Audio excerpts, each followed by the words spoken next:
Hello guys, welcome back this our YouTube channel. आज आपका स्वागत है एक नई वीडियो में। इस वीडियो में हम बात करने वाले हैं ओप्पो A6 के बारे में। अगर आप भी ये फ़ोन यूज़ कर रहे हैं और आप भी इस फ़ोन में ऐप लॉक जो है रिमूव करना चाहते हैं तो कैसे रिमूव कर सकते हैं, आज की वीडियो में ये बात करने वाले हैं। चलिए गाइस, वीडियो करते हैं स्टार्ट। सबसे पहले फ़ोन को कर लेना है ओपन करेंगे। इस टाइप से इंटरफेस देखने को मिलेगा, बहुत सारे ऑप्शन देखने को मिल जाएंगे।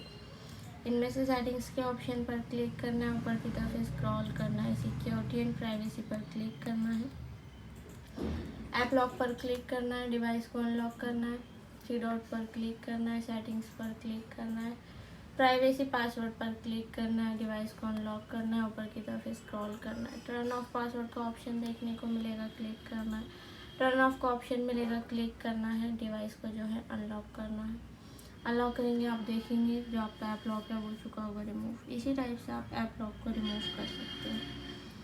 वीडियो अच्छी लगी है तो चैनल को सब्सक्राइब, वीडियो को लाइक शेयर ज़रूर कर दें, साथ ही बेल आइकन का बटन भी प्रेस कर दें ताकि आने वाली वीडियो की नोटिफिकेशन आपको मिलती रहे। मिलते नेक्स्ट वीडियो में, तब तक के लिए बाय बाय।